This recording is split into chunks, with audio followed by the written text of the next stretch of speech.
Hello, welcome back to the channel. My name is Christina. I'm a naturopath and herbalist as well as a life coach and carnivore. So I have just completed, if you've been watching my stories, you'll see that I've just completed a 14-day carnivore reset. Now, I wanted to come and talk about the reset a little bit. So results are in and the results are really good. I got my ketones up. They maintained for the last 3 days of that reset. They maintained now a couple of days after they've dropped back down again. So I'm going to do some extra things to kind of, get my metabolic system working a little bit more. But for me, that was super exciting because I've been carnivore now for 20-ish months, and getting into ketosis has been one of those things that's actually hard for me to do because my insulin has been too high. And so I've been working on consistently flexing the muscle of my metabolism and bringing down my insulin levels so that I can get into ketosis. And so that has been part of my journey over the last sort of 8 months of carnivore. Is I've resolved diabetes, but now I want to resolve the precursor to diabetes, which is that insulin resistance. And so I've been working on that through things like the Quest program that I run. And after Christmas, I needed a bit of a reset. Now, what I mean is that, again, if you're new to the channel, I've been traveling Australia. I have 7 kids. I've been traveling Australia in a van with tents, with my 7 kids and my husband and my 2 dogs and a cat. So we've been flat chat busy dealing with life. And then we are now in a house. So you can see there's a house behind me. So we are now in a house, and that meant that from October on, we were coming to this area for Christmas, and we got a house sit. So it's a house sit / sort of job.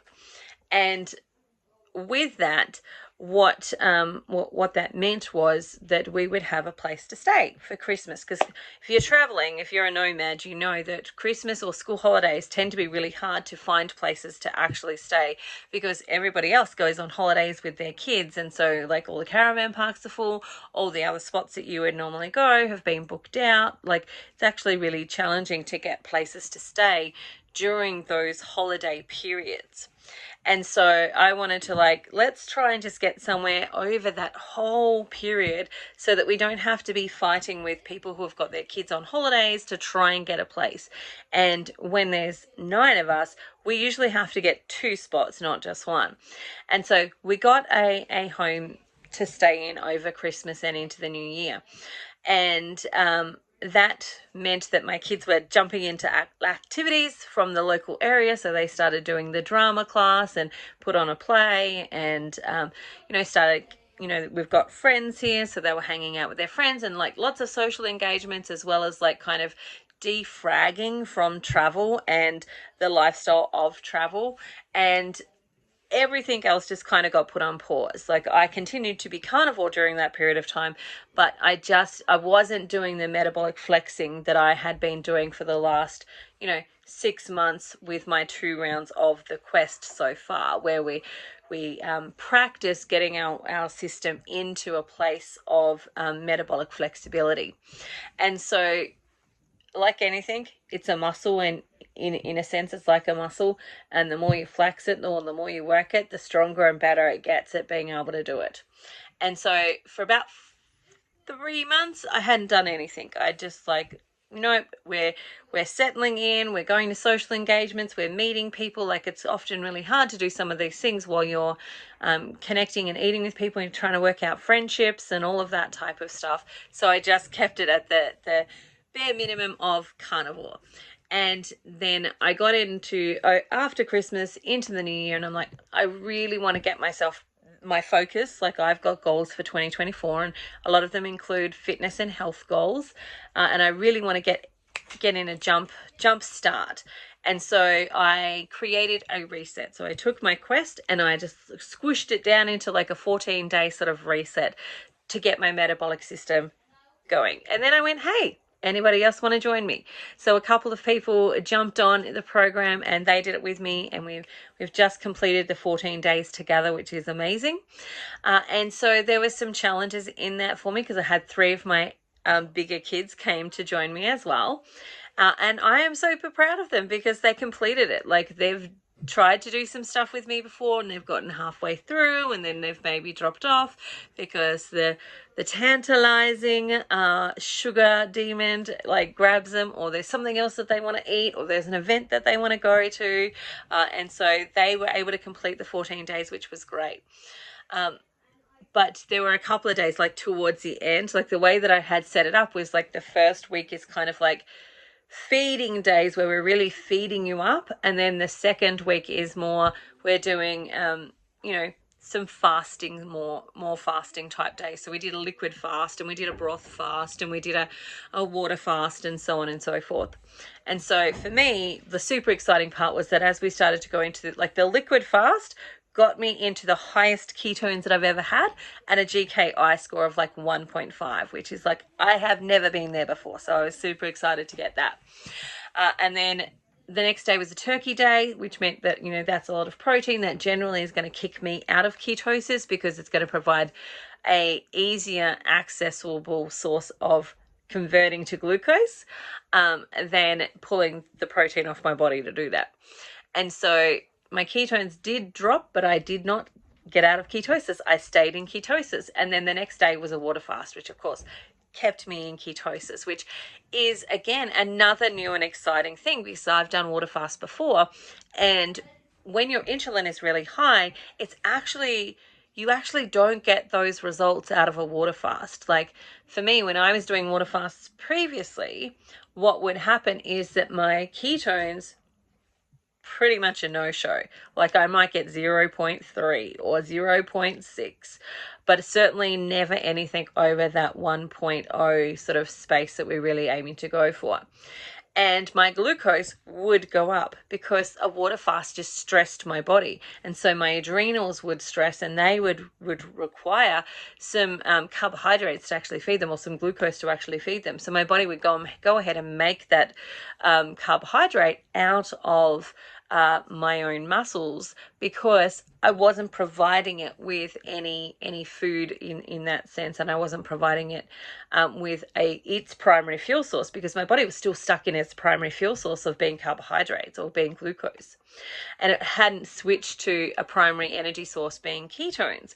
Whereas after the liquid fast, my body did a little bit of that switch and switched into fat being a primary fuel source. So it was able to tap into my fat and actually chew through that and actually help me start to create that metabolic flexibility that I was talking about. Now, one of the elements and one of the reasons that this worked, first of all, my results, 4.6 kilos off, and that works out to be about 10 pounds. So over the 14 days, I lost about 10 pounds and, you know, saw what for me is much more exciting is those actual results of my ketones starting to get up there and actually being able, like 3 days there, I maintained ketosis. Now, when I broke my fast, I maintained ketosis until about after lunchtime. And then they dipped down in the evening. So they went back down to like under a 1 in the evening. And then the next day they were, I can't remember if, they certainly weren't all the way back down to like 0.3, but they weren't in that magic number of 1 plus that I'm gunning for. So 3 days of solid ketosis, which is fantastic because my body has not done that before. And so I'm celebrating my body making this progress. And part of the way that I constructed the 14-day quest, and I'm going to change it a little bit now, like the 14-day reset. I'm going to just move a few things around now, having actually done it myself and gone through the motions of that. I'm going to change a couple of things and just move some of the different foods around a little bit. But the way that I constructed it was to create metabolic confusion, because when we eat the same thing every day, like let's say we're eating burger patties every day. If you're a guy, that's probably fine for you. It's probably not going to cause too much issues, although you might get into a stall. And if you get into a stall, you need to change things up. But for a woman, especially for me, like I don't have a uterus anymore. So I have in some senses been I've surgically gone through menopause, because it's been 10 years since my uterus was removed, and about 5 years into that, what happens is once the uterus is removed, about 5 years in, the blood flow to those ovaries starts to dramatically reduce. And then over that time, it starts to absolutely decrease, as if I was in menopause. And so I probably am menopausal in the sense of I've gone through menopause.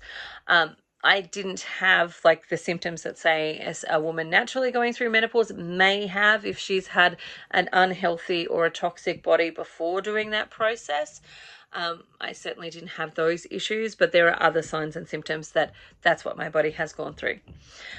Anyway, so for women who have hormonal issues or have gone through menopause or have got thyroid and adrenal type of issues, etc., then when you eat the same thing every day, your body adapts to that, and it adapts to what you're actually giving it.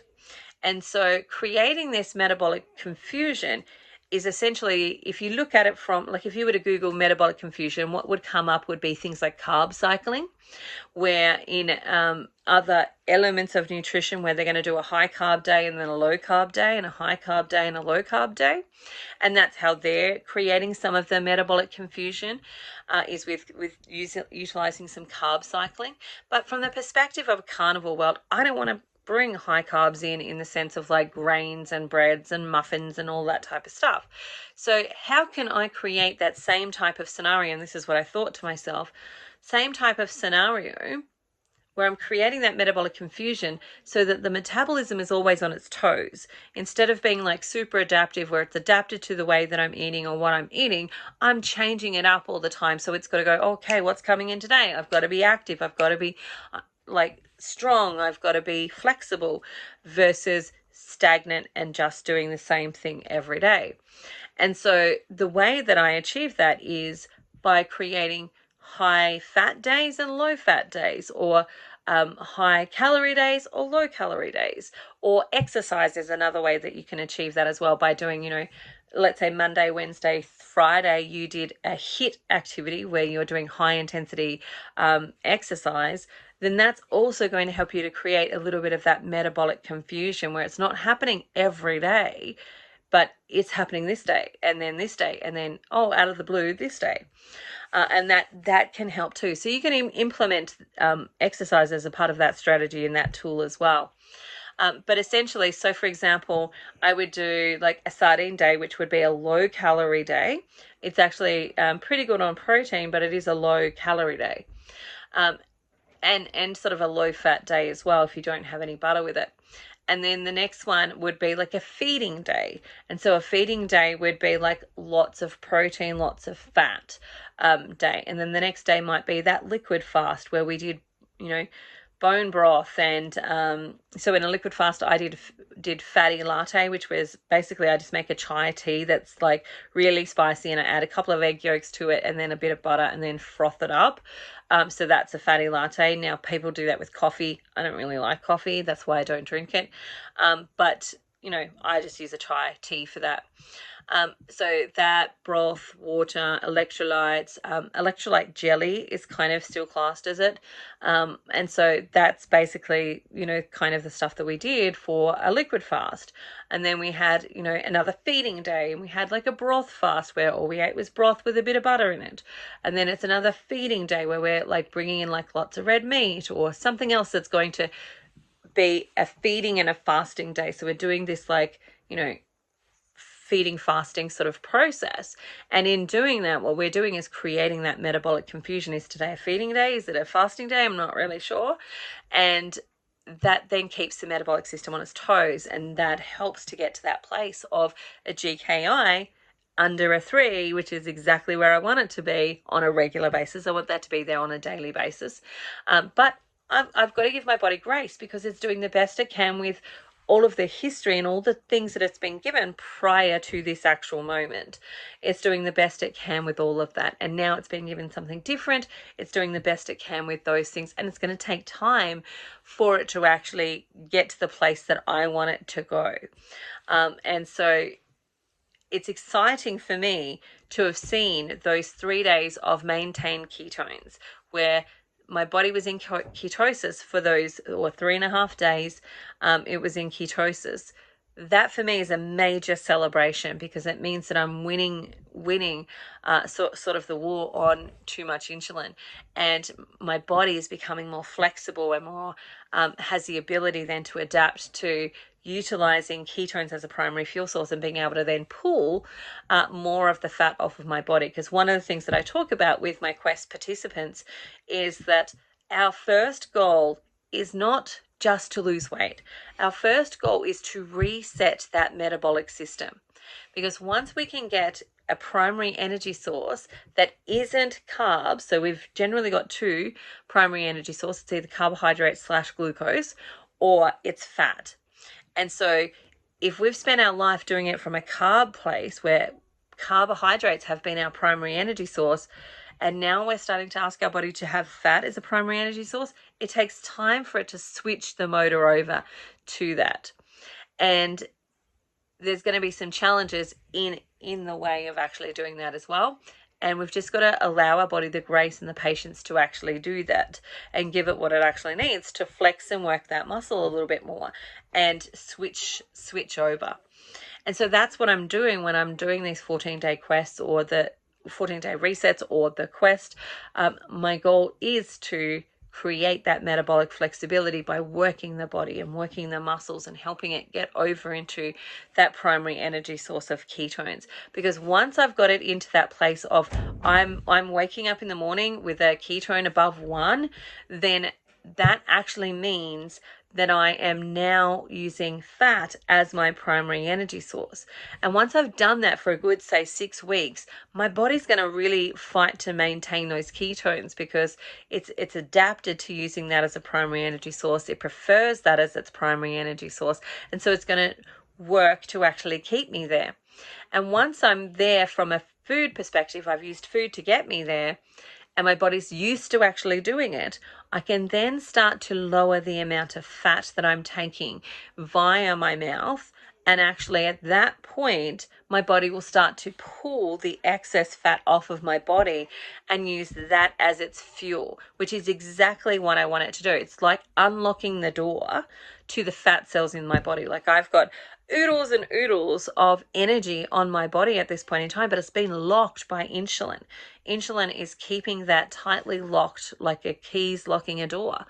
And so I've got to unlock the insulin and turn that insulin off to be able to access the stored energy on my body.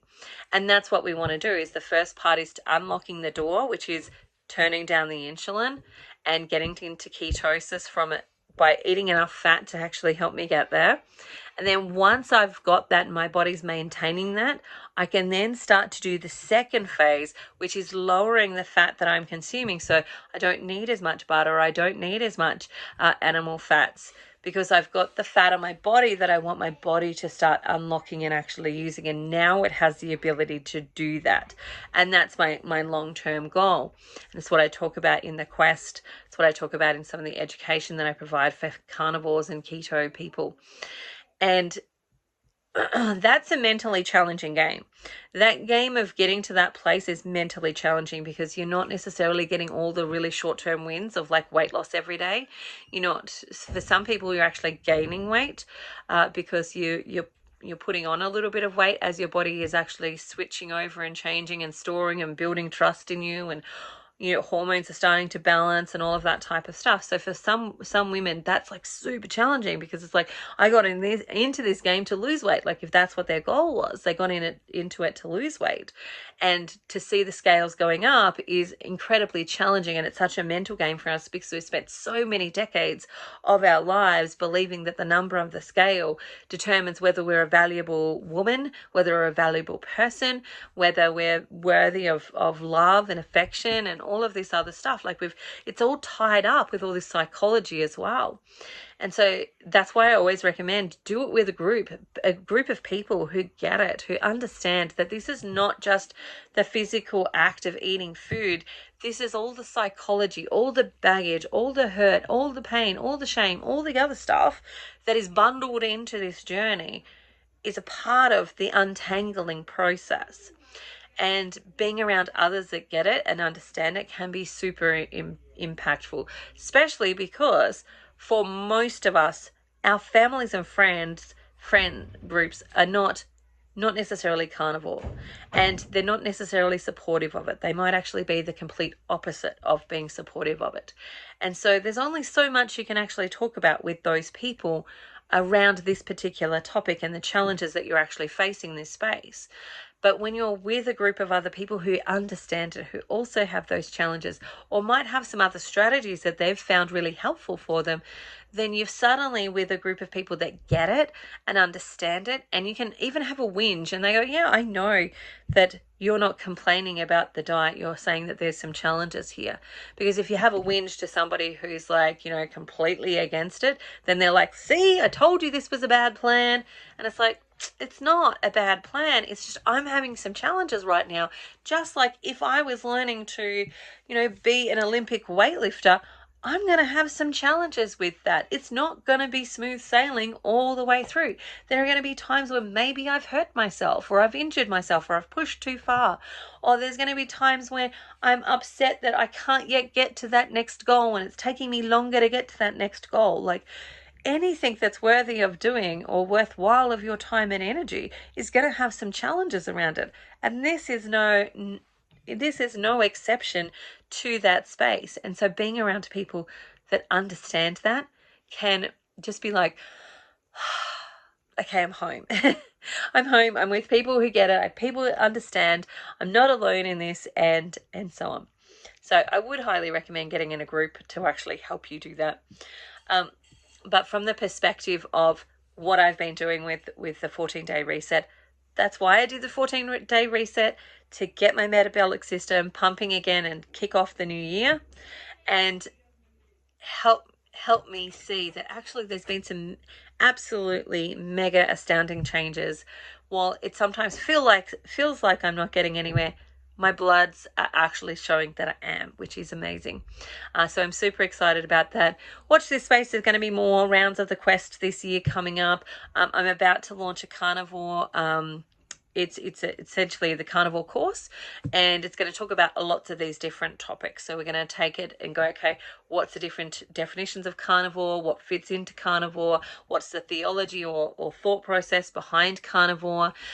What are some of the things, like, you might hear me say GKI and you go, what the heck is that?